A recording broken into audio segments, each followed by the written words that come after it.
Sir ने एक चीज नहीं बताई या हो सकता है कि छूट गई हो। आज ही के दिन 30 जनवरी 2010 को रविदासिया धर्म की घोषणा हुई थी।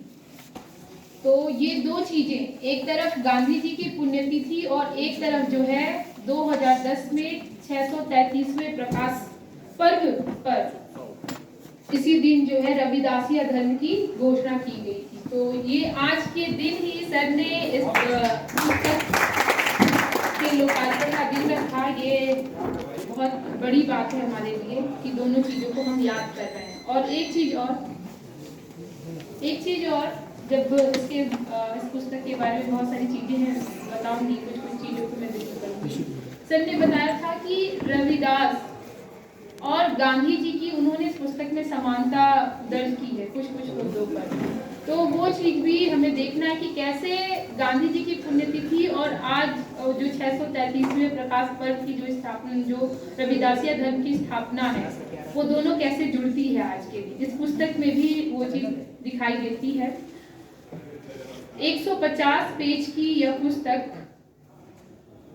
राग रविदास, और इसमें 56 पेज की भूमिका है सिर्फ। और पूरी भूमिका में ही आपको तमाम तरह के तर्क, जो सर की स्थापनाएं हैं, कुछ विवाद, जैसे अभी उन्होंने जंग के बारे में बताया, सब वो सारी चीजें शामिल हैं। 39 जो है इसमें रविदास के प्रमुख पद हैं, 25 और अन्य प्रमुख पद दिए गए हैं। रविदास की प्रमुख शाखियां हैं, और जिसमें जो है हरि, प्रेम, भगति, श्रम, जाति पाति का विरोध, बेगमपुरा। इसके अतिरिक्त यात्राओं में रविदास, और दूसरा है बल्ला से रविदास लाइव, दो है यात्राओं में रविदास में बल्ला से रविदास लाइव वाया जालंधर, धूल में फूल की तरह खिले हैं रविदास, ऐसा चाहूं राज में मिले सबन को अन्न। ये पूरी पुस्तक की परिकल्पना है। जब आप पूरा पढ़ेंगे एक एक चीजों से आप गुजरते जाएंगे। जैसा कि आपको पता है कि संत रविदास पूरे भक्ति काल में उस तरह से हमें नहीं दिखाई देते जितना जो है कबीर और तुलसी पर बात होती है। आज इस पुस्तक में एक बहुत अनोखी चीज आपको देखने को मिलेगी कि 2014 में जो सत्ता, और उससे पहले भी जो सत्ता वर्ष था हमारा, उसको कैसे, और ये चीज मैं भी अनुभव करती रही हूँ कि इधर बीच पिछले 15 सालों में संतों के नाम पर राजनीति की गई है, और जिस तरह से पूरा एक उत्साह और एक उत्सव मनाया जाता रहा है कि अब जो है, अब ये क्या कारण है, इस पुस्तक में आपको देखने को भी मिलेगा कि रविदास के नाम पर भी, संत रविदास के नाम पे भी जो राजनीतिकरण है, राजनीति जो मुद्दे हैं, वो कैसे जो है लोगों को वोट बैंक का जरिया बनाती, ये पहलू जो है मैंने इसमें देखा। और रविदास का तो ये है कि उनका ब्राह्मणीकरण किया गया। वो जिस जाति से आते हैं, निम्न जाति से, उसमें आपको देखने को मिलेगा कि कुछ लोगों ने इनको जो है अवतारी पुरुष भी माना है। तो जबकि रविदास के पूरे काव्य को पढ़ें, जो इसमें पद दिए गए हैं, वो भी जिस जाति उन्मूलन की बात करते हैं, बेगमपुरा की स्थापना की बात करते हैं, उसमें जो है उनको एक ब्राह्मणीकरण के रूप में स्थापित करना ये एक बहुत बड़ा षड्यंत्र है। और एक चीज जो मुझे और समझ में आई कि दलितों का जो घर होता था, आप देखेंगे वर्णाश्रम व्यवस्था के तहत कि दक्षिण दिशा में उनका घर होना चाहिए।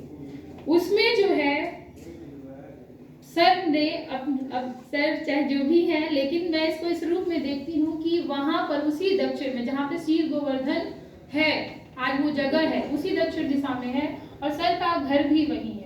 इस पुस्तक को मैं जब पढ़ रही थी तो मैंने देखा कि जो तमाम तरह के जो पाखंडी, पोथी, पंथी और जो पाखंड की बात है, उसको छोड़ा गया है, और उसको छोड़ते हुए एक सामान्य मनुष्य की तरह सर ने इस पर काम किया है। और वो बार बार जो है उनको जो है, जो पूरी अंधविश्वास और जो पाखंड की एक परंपरा रही है, उसको उंगली भी दिखाते हैं।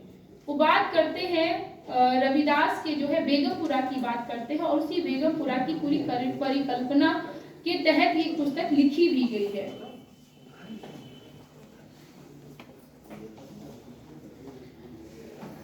रैदास ने जो है मूर्ति पूजा का विरोध किया। जाहिर सी बात है, जब हम भक्ति काल को देखते हैं तो उसमें सगुण भक्ति धारा और निर्गुण भक्ति धारा की बात होती है। तो निर्गुण पंक्तियों को जब हम लोग भक्ति काल को कुछ एक दो पहलू जो है मैं पढ़ाती भी हूँ, उसमें दो बिंदु है उस पर, उसकी तरफ मैं आप लोगों को बताना चाहूंगी कि अलग अलग संकेत भी दिए गए हैं कि क्या कारण है कि सगुण भक्ति धारा में जो है वही उच्च जाति के कवि है और निर्गुण भक्ति धारा में वो निम्न जाति के कवि है। कबीर, रैदास, रज्जब, नानक, इन लोगों को देखिए सब निम्न जाति से आ रहे हैं। और जिस राम की, जिस मूर्ति पूजा की, जिस सगुण उपासना की बात हो रही है उसमें जो है सारे उच्च वर्ग के कवि हैं और निम्न जाति के कवियों में जो है आप देखेंगे संत कवियों में रैदास, रज्जब, कबीर आते हैं। तो छुआछूत आप देखिए 1930 में जो है कालाराम मंदिर में अंबेडकर ने दलितों के साथ प्रवेश किया था। ये जो मंदिर आंदोलन था, और आप जब पुराने, जब मैं भक्ति काल को देखती हूँ उस समय भी क्या इस तरह का नहीं रहा होगा कि कुछ ही लोगों को उस ईश्वर की आराधना का जो है अवसर मिल रहा था।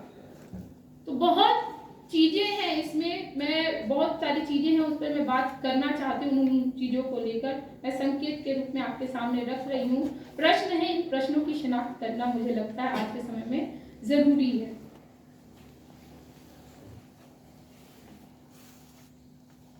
सर ने भक्ति काल का जो लोकवृत्त है उस पर चर्चा की है और पूरी जैसे कि एक चीज और इसमें वाया भक्ति का लोकवृत्त रविदासिया धर्म और शीर गोवर्धन में रविदास। शीर गोवर्धन में जो रविदास है उसमें अभी जैसे बताया कि चूल्हा 15 दिन तक जो है लोगों का घर में चूल्हा नहीं जलेगा, सब जो है यहीं पर भंडारा करेंगे।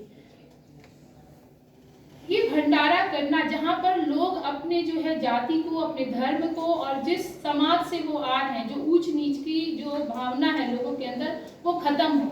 अंबेडकर ने एक बात कही थी खान पान की, और वो खान पान के संदर्भ में आप देखिए रोटी बेटी का संबंध, ये जो रोटी का संबंध है, रोटी बेटी का संबंध, उसी छुआछूत, उस जो जातिगत वैमनस्यता थी लोगों के अंदर, उसको खत्म करने के लिए इस रोटी के संबंध की बात की। क्या इस भंडारे से हम ये आशा नहीं लगा सकते, रविदास इसमें कह रहे हैं कि बेगम शहर को नाऊ दुख अंदोह नहीं तिही ठाऊ, या ऐसा चाहूं राज में जहां मिले सबन को अन्न।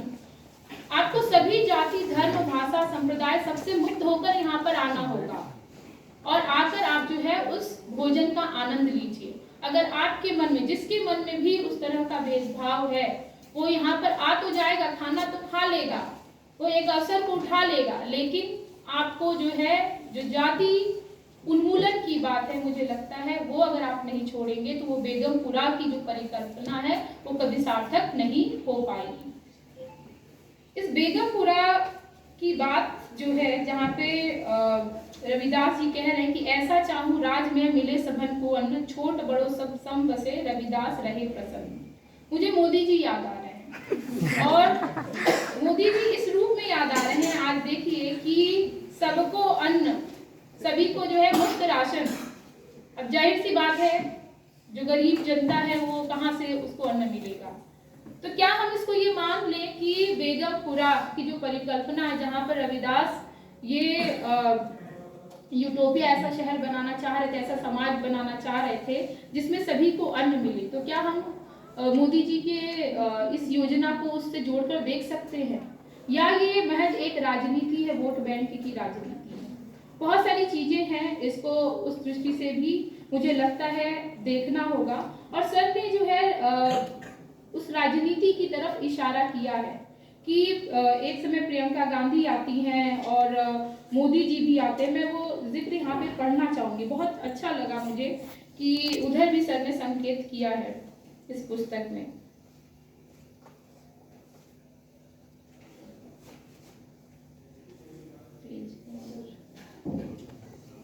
मेले में भीड़ है, भीड़ में अकेला हूँ, इस अकेले में रविदास हैं, धूल में फूल की तरह खिलते व खिलखिलाते। मैंने उनसे अनुमति ली, कहा कि घर जा रहा हूँ, 3 घंटे से थक गया हूँ। इतना सुनते ही धीरे से कहते हैं जाओ, लेकिन थकना मत। देखो 643 साल से मैं ही कहाँ थका हूँ। जगी तो रहा हूँ, पहले तो तुम्हारे पुरखों ने ही नहीं पूछा मुझे इसी बनारस पे। कबीर व तुलसी के अलावा फुर्सत ही नहीं थी किसी को मुझे देखने की। अब जब पंजाबियों की वजह से पूछ बढ़ी है तो यहाँ बनारसियों की समझ कम हो गई है। धर्म पे फंसते ही राजनीति शुरू हो गई है। वो कहते हैं अंग्रेजी में टेकन फॉर ग्रांटेड, और यह कहते ही अदृश्य हो गए। यहाँ पर आप देखेंगे कि इतना सुनते ही धीरे से कहते जाओ लेकिन थकना मत। और अब जब ये पूरा व्यंग्यात्मकता का फोटो, व्यंग्य को आप देख सकते, समझ सकते, सटायर है। कभी देखता हूँ खुली जीप में प्रियंका गांधी अपना हाथ लहरा रही है, और इसी समय कहें कि ठीक इसी समय 2016 में प्रधानमंत्री नरेंद्र मोदी जी और 2018 में योगी आदित्यनाथ जी की याद आने लगती है, जो इसी मंच से भाषण देकर लौट गए थे। सिर वही का वही है, नीम का पेड़ भी वही है, पालकी के घोड़े भी वही हैं, कठौती में गंगा भी वही है, लेकिन गंगा में सीवर है और सीवर में भी सब जगह से चोक है। ये नमामि गंगे, जो नमामि गंगे की परिकल्पना आप देख लीजिए, आज भी क्या वो गंगा शुद्ध हो पाई है? तो ये जो है कि लेकिन गंगा में सीवर है और सीवर भी सब जगह से चोक है। बोलिए जय रविदास की, मन गुरुदेव तन गुरुदेव। एक जो वर्तमान परिस्थितियां हैं जिसको राजनीति के एक राजनीतिकरण आप देख सकते हैं, चाहे वो गंगा के नाम पे तमाम तरह